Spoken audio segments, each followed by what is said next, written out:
Welcome back to 2FA3 Discrete Mathematics with Applications 2 at McMaster University. This is Mehrnoush Kapur.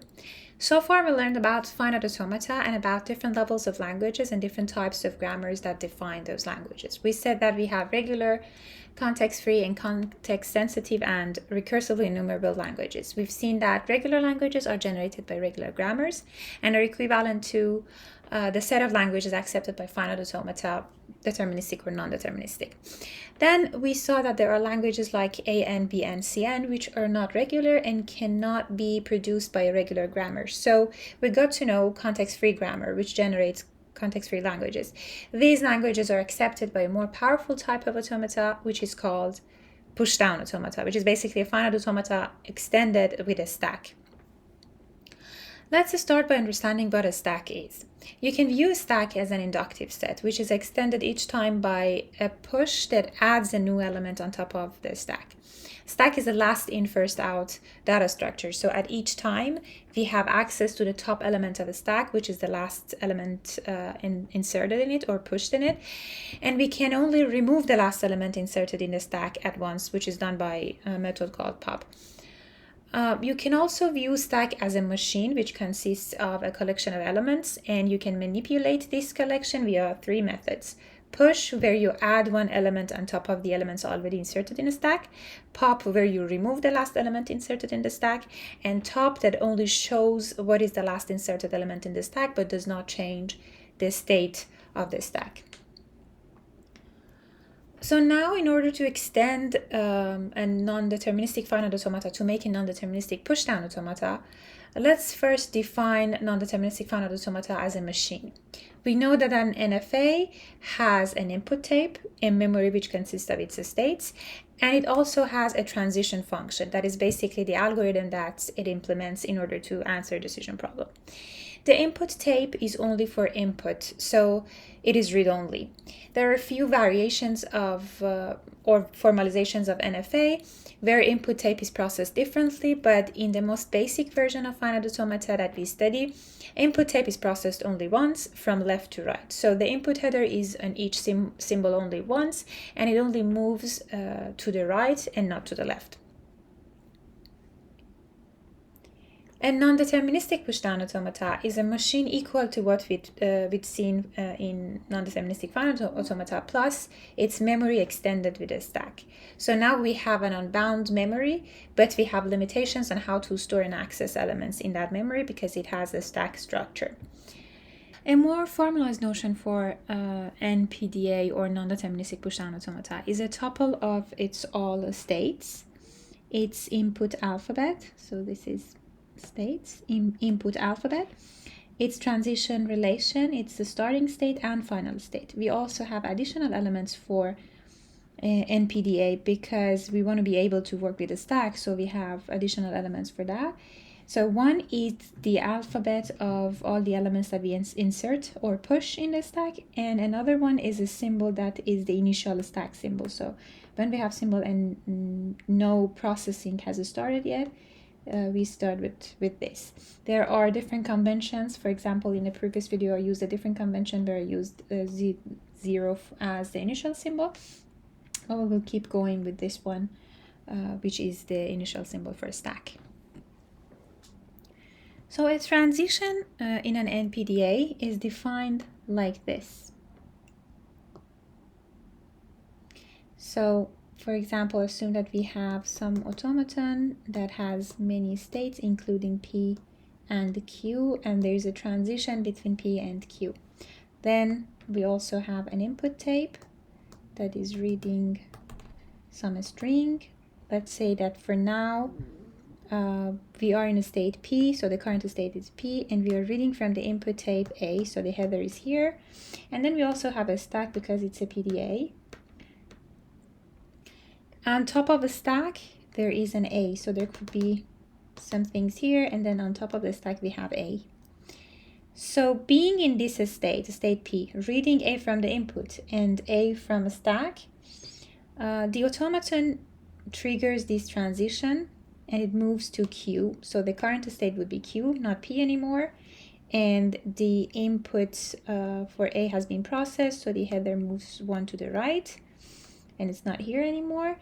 And also the stack would be modified. So A would be popped from the stack and would be replaced by one or several symbols. Here is what replaces A in a stack. So B1, B2, to BK will replace A in the stack, and this would be the new setting or the new situation of the automaton. Then we have also epsilon transitions that look like this, and the only difference here is that again we have the automaton and the stack. So the only difference after triggering the transition would be that. So again we have BK, B1 here, A has been popped and replaced by B1 to BK, and the header does not move because we are not reading anything from the input. So this would be the only difference with the previous situation. A configuration of an NPDA is a triple of the current state, the input that is yet to be processed, and the content of a stack. So for example, the starting configuration for an automaton that is processing X is its current state. The current state is S because we are just starting. The input to be processed from now on. So if the input is something like this and the header is here, the input to be processed is ABB. Once some transition has been done on automaton and header moved here, then the input to be processed is BB. And once again something like this happens, the input to be processed is B, and then there's nothing to be processed anymore. So each time that input header moves to the right, the string that is yet to be processed becomes shorter and shorter until the string actually is fully processed. So at the starting point, when we haven't still read anything from the input, then what is yet to be processed would be the full input, and then we haven't done anything with the stack yet, so stack is empty and the only symbol it contains is the starting symbol. To define two consequent configurations of an NPDA called M, or next configuration relation, we first should look at the transitions that takes the NPDA from one configuration to another, like for example this one. So if we have a transition from state P to state Q by reading A from the input tape and A uppercase from the stack, it inserts gamma or pops A from the stack and inserts gamma in the stack, then we can write that from this configuration, from the configuration that says currently we're in state P, which is this state, and the input to be processed is the part of input that starts at this point. So for example, if you have A, B, B, B, and some 1B here, the input header is here, and we call just the rest of it something like Y, and we say, so what needs to be processed now is this part, so AY. And then currently the stack contains at top of the stack we have A because this one says so, but we could have anything else before A in a stack. We call everything else that could be in a stack as beta, and we say, so for now we are in this some configuration like this. So in a state P, the input we read is A, but there are some other things still in the input, and what we read from a stack is A, but there could be also other things under A in the stack. Then by one transition, we will go to a new configuration that is in a state Q. So these two are the same. And A has been processed, input header of the input has moved to the right. So now the input would be the part excluding A, which we called Y. So we put Y here, and that A would be popped out of a stack and would be replaced by gamma. So the new state of a stack would be gamma beta. If the transition is actually epsilon, so that means that the input to be processed will not change, and the only two things that would change would be the states and the situation of the stack. We can define next configuration for more than directly next one, but like for next n configurations, or eventually some configuration that comes next.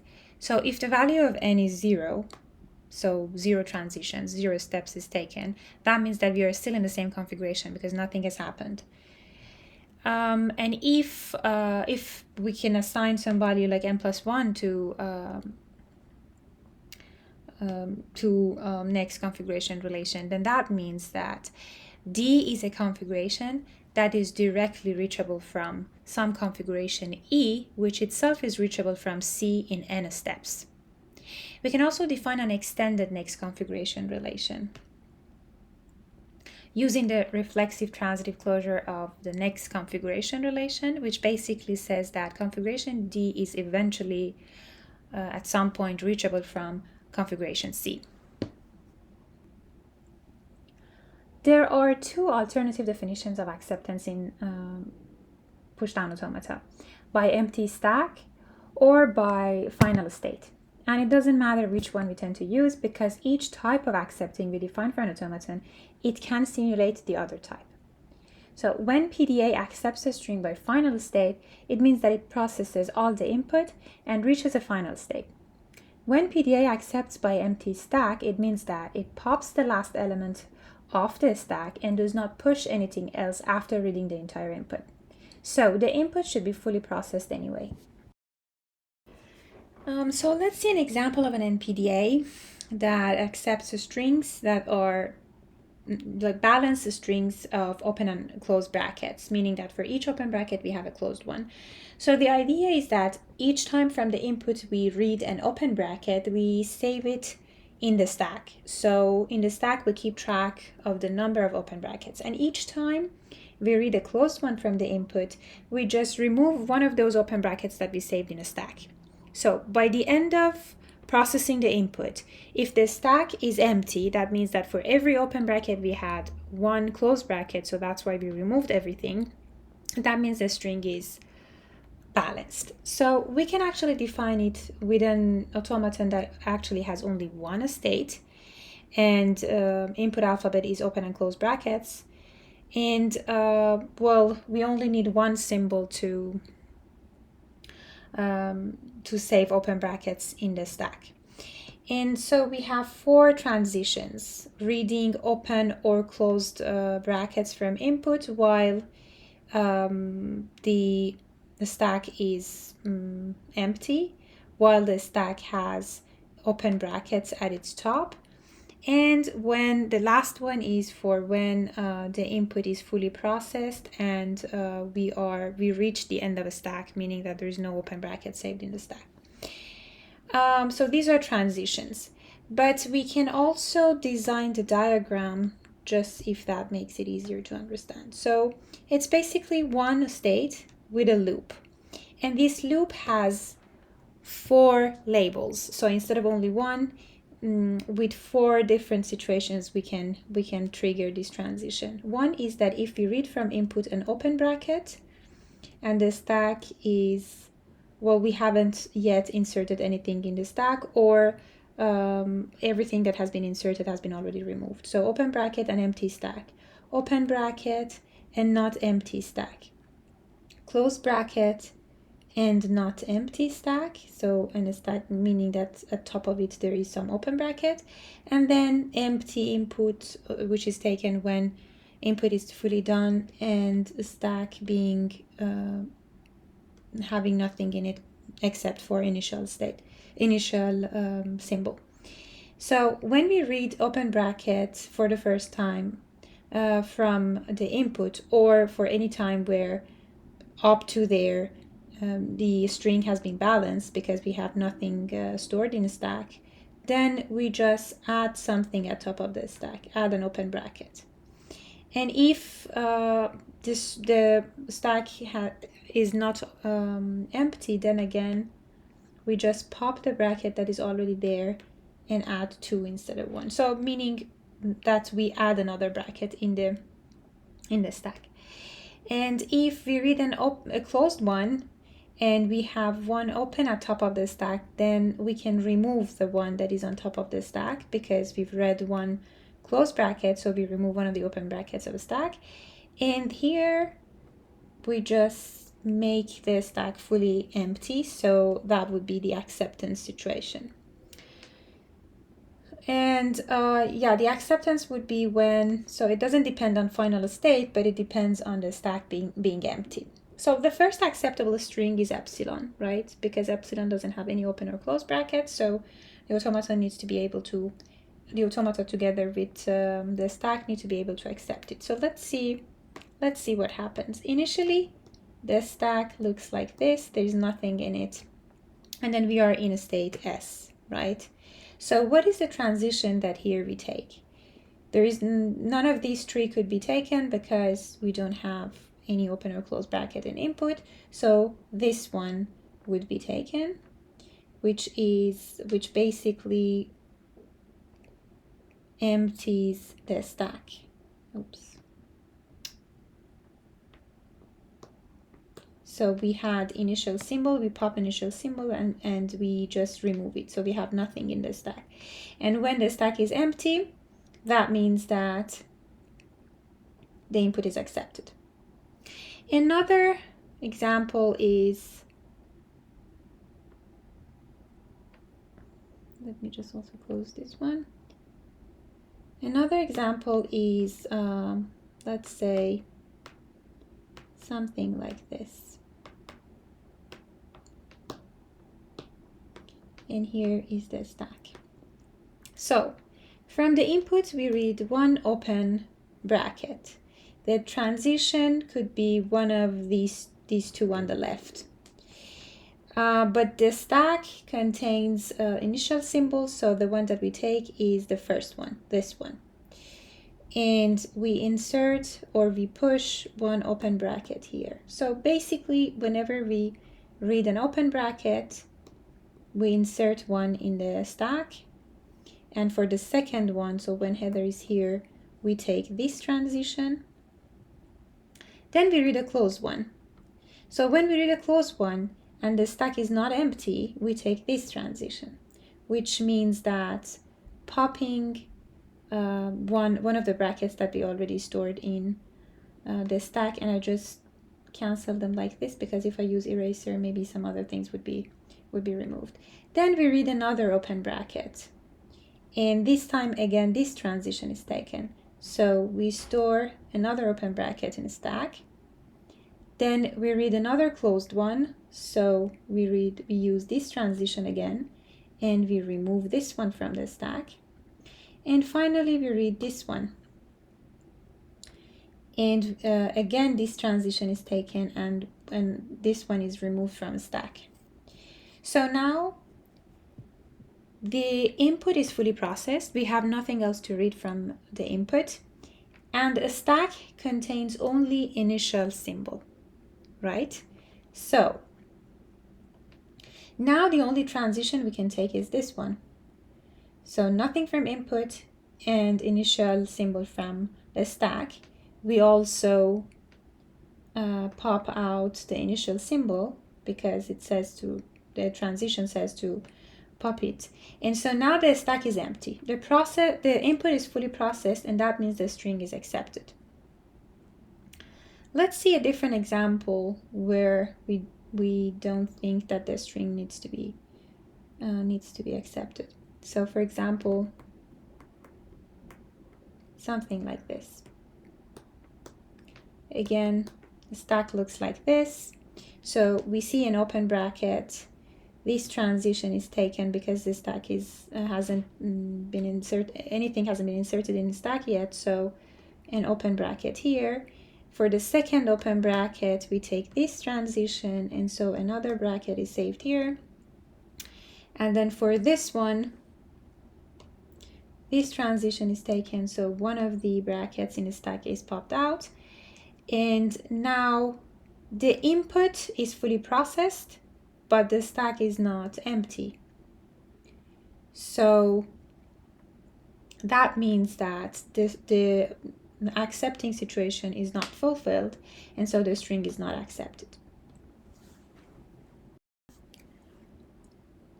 Okay, so this is the list of all transitions or configurations that we talked about for this example, and also for epsilon in a cleaner way written here. So later you can review those transitions from this list. So let's think of a question. So the NPDA that we've seen could get us stuck in some situations, meaning that we are in a configuration, but there's no transition that could actually take us out of that configuration. Which of these 4 configurations could be one of those dead-end situations? You can pause the video and think about it for a second.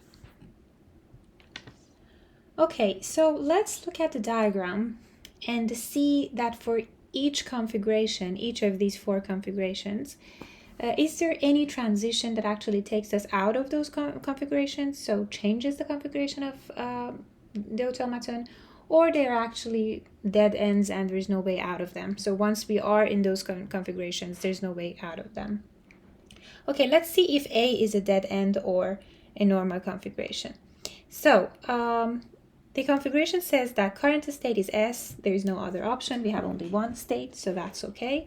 And then the input starts with an open bracket and the stack is currently empty. So this is the diagram. So here we put inputs that we read from the input. This is what we read from the stack, and this is what we push in the stack for each transition. And this one says, configuration A says that the input that we yet need to process starts with an open bracket. So the first 2 transitions could be options that take us out of configuration A, and the stack is empty. So looking at these first 2, one of them says that a stack has an open bracket at top, and the other one says that it has initial sign at its top. So we do not have any transition that starts from configuration A, and that means configuration A is a dead end. Next one is configuration B, that says that the input's yet to be processed, it starts with a closed bracket. So the only transition that is triggered with closed bracket is this one. And then it says that the current state of a stack is empty, but we see here that the state of a stack for this transition needs to be an open bracket on the top. So also this one is a configuration from which we don't have any way out. Then let's see C. So again, the input starts with closed bracket. So again, the only possibility is this one, the third transition. But then again, it says, or it is triggered when the top of stack is an open bracket. However, here we have initial symbol. So also this one is a dead end. Let's look at this one. So this says that we have the input that starts with a closed bracket. So again, the third transition. And a stack has on its top an open bracket.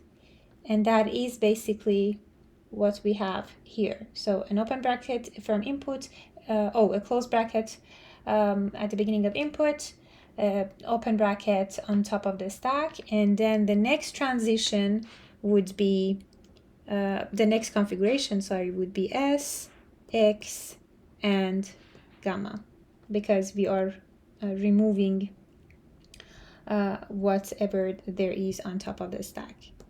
So there is a transition that takes us from configuration D to some other configuration. But basically the question is asking for those configurations that the PDA we defined will get a stock. So the answers would be A, B, and C. So let's see a different example. We want to define an NPDA that accepts the strings of form A and Bn. So the same repetitions of A and B, all A's happening at the beginning, all B's at the end. So the idea here is that we start reading A's from the input. And by each A that we read from the input, we just save it in the stack. And once all A's have been read, we kind of have like a record of the number of repetitions of A. And then we start to read B's. By each B that we read from the input, we start popping out one A. And by the time the string is fully processed, if the stack is empty, that means that for each A, there was a B, and that's why we managed to empty the stack completely. So given that the acceptance condition is an empty stack, we managed to define an NPDA for this language with two states. One of them is the initial state, Q0, and the other one is Q1. So basically, one of them is for reading A's from the input, and the other one is for reading B's. So, and then the one in the middle is basically for transitioning from one state to the other.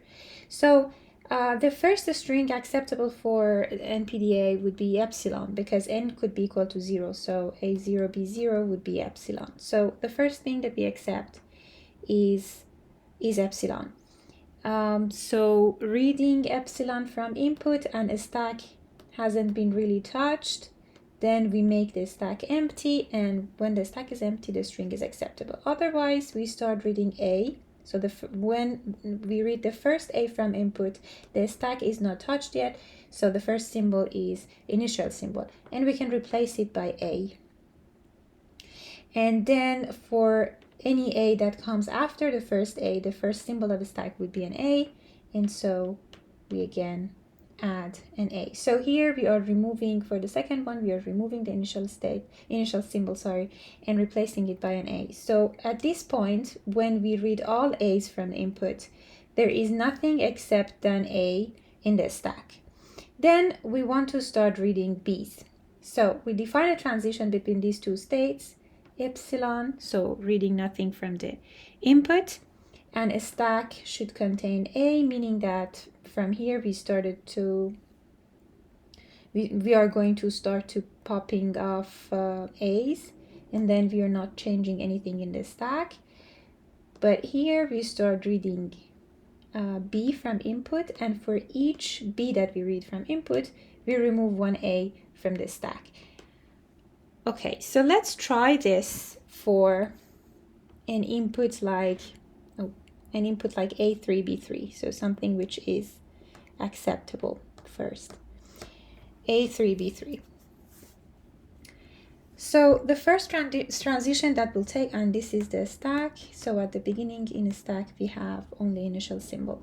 So the transition that we take by reading A from input is this one. So in the input we have A, in the stack we have initial symbol, and then the transition says, okay, so let's pop the initial symbol and insert an A instead of it.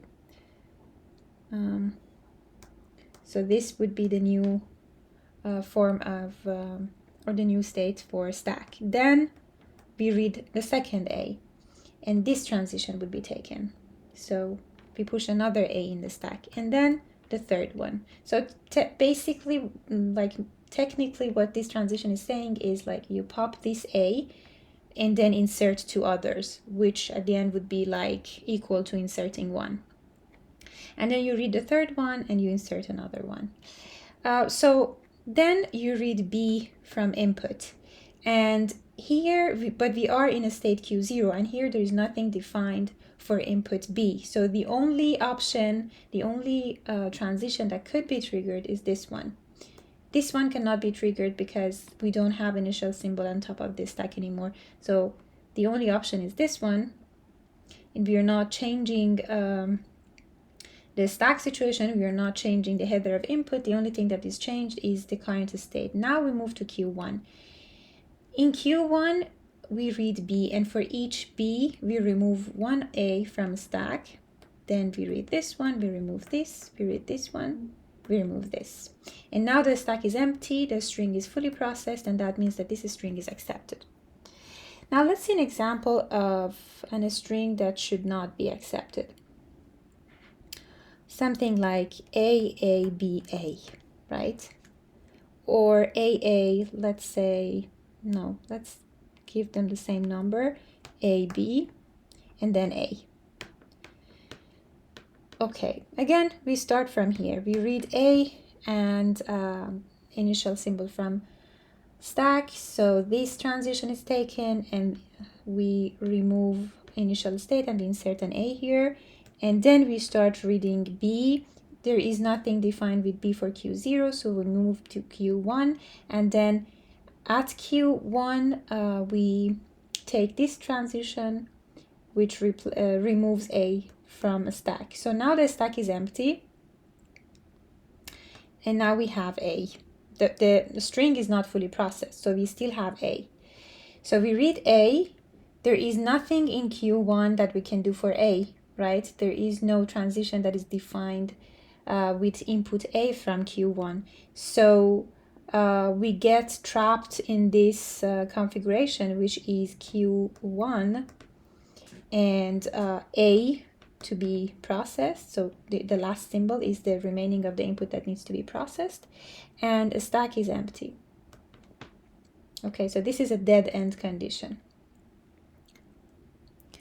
So here you have a cleaner version of the examples we just saw, A3, B3, and also epsilon that you can use later to study. It's probably easier.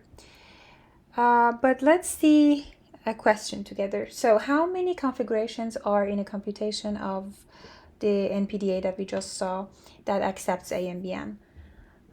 Again, you can pause the video and think for a second about it, the question.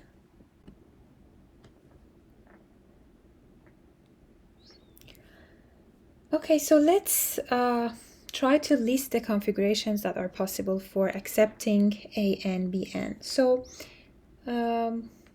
what would be the starting configuration? So we are at Q0.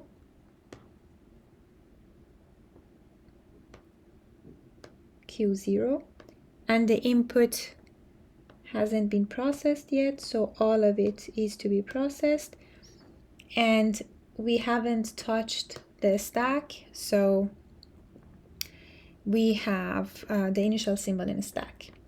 That is the starting configuration. Then we start to read A's from the input. So still we are in Q0, but we read one A, so the rest of input to be processed would become A(n minus 1 Bn, and we have one A in a stack. Then we will have Q0, again A(n minus 2 Bn and A2 or two A's in a stack, until all A's are processed. So the first part of the string is processed. We are still in Q0, and there is no A to read anymore, so it's only B's, and then we have NA stacked in a stack, basically. But here we had an epsilon move. So up to here we have, this is n steps, right? So it takes n steps to read all A's from the input, and then we also had one starting configuration. Up to now we have n plus 1 configurations. Then if we go back to the diagram, so we had one transition here that would take us from Q1 to Q0, but it would not read anything from the input, and it would not touch the stack. So it would look similar like the last configuration we just showed, except that now we are in Q1. And then from this point on, we start to read B's from input. So it would become Q1, Bn minus 1, and then we reduce also, or we pop off as the stack 1A, so it would be An minus 1, until all B's are read from input, so n other configurations until the last one, which is Q1 and epsilon. So these also would be,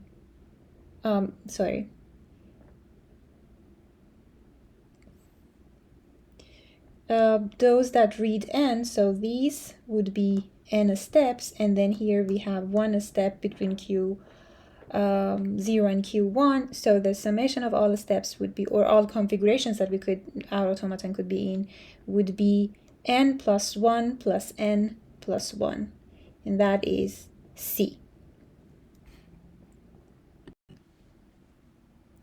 For every context-free grammar G, we can define a non-deterministic pushdown automata that accepts the same language. And for every non-deterministic pushdown automata called M, we can define a context-free grammar that produces the same language as the one that M accepts. So we can say that context-free grammars and non-deterministic pushdown automata accept the same class of languages, that is, context-free languages. We do not discuss here the proof of these two theorems, but you can find them in the textbook. Here is an example that shows the equivalence of non-deterministic pushdown automata and context-free grammars. The language of non-empty strings with balanced brackets could be produced by a context-free grammar that looks like this. So we have two non-terminals and two terminals. S is basically mapped to an open bracket, which is always followed by B or a new sequence of S and B's, and B is eventually replaced by a closed bracket. We can define a non-deterministic pushdown automata that produces the same language by replicating the rules of grammar G in transitions of the automaton. S is used as the initial symbol here. So when an open bracket is read from the input, the stack could be manipulated with three options that are basically the same as the production rules of the grammar, or alternatives on the first production rule. And by reading each closed bracket from the input, we pop a B from top of the stack. So here you can see one trace for both the grammar and NPDA for the same input. On the left, we can see that the grammar starts with S, then S is replaced with open bracket BS, and again S is replaced with open bracket BS. Then the most left B is replaced by closed bracket, and S is replaced by open bracket B. And in the next step, again, most left B is replaced with closed bracket. And finally, the last B is replaced by closed bracket.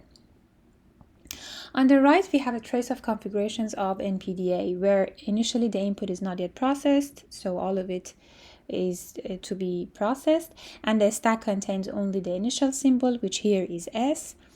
Then by reading open bracket, the second transition that we defined on the previous slide is triggered, and S is replaced by SB in the stack. With reading the second symbol, the second transition again is triggered. Then fifth transition is triggered, which pops 1B off the stack. Then the first transition replaces the top S of a stack with a B, and finally all the B's in a stack are popped off the stack, which leaves it empty, and that means that the string is accepted. Okay, so now let us review some properties of context-free languages. They are closed under union, concatenation, and Asterade, meaning that if L1 and L2 are two context-free languages, then the union and concatenation of the two and Asterade of each of them is also context-free. However, the complements of context-free languages and intersections of two context-free languages might not be context-free. They are not closed under intersection and complementation. What we've seen in this video was mostly regarding non-deterministic PDA, but we could also have deterministic PDA, which is less powerful than NPDA, meaning that the set of languages that deterministic PDA can accept is actually a subset of what non-deterministic PDA could accept. We call both of these languages of type context-free. However, deterministic PDA accepts deterministic context-free languages, which is a subset of non-deterministic context-free languages, which are accepted by NPDA. Deterministic context-free languages are closed under complements. For example, the set of all the strings that have like two parts which are actually equal, like XX, it is not a context-free language because we cannot accept it even with a non-deterministic PDA. Once you read half of the string and save it in a stack, you actually have access to the reverse of the second part of the string, because the stack is last in, first out. And so you cannot use what you saved in the stack to process the second part of the string to see if they are actually equal or not. But its complement is context-free, because you can actually define a non-deterministic PDA to accept it. And based on Theorem 13, complement of this language should not be deterministic, and indeed it is not, because you cannot define a deterministic PDA for it, but a non-deterministic one. An application of deterministic pushdown automata is as a parser for programming languages. A parser takes a programming language L, for example, as input and returns a parser or parse tree after a lexical analyzer confirms that the syntax of program is correct. So technically a parser recognizes what strings are programs in a language L. So if the syntax of L is based on a context-free grammar, then a parser could be defined by a deterministic pushdown automata for it, which could be also done automatically from the grammar of the language. In a nutshell, in this topic, we've seen 4 types of languages, 4 types of grammars that define those languages, and 4 types of automata that process them. We talked about regular and context-free languages in more depth. We are not tackling context-sensitive languages that are acceptable by linear bounded automata. And in the next topic, we are going to talk about recursive languages and a Turing machine. Lecture 5 ends here. I updated the slides 5 and 6 of this series, so please make sure that you have the most updated version. And thank you.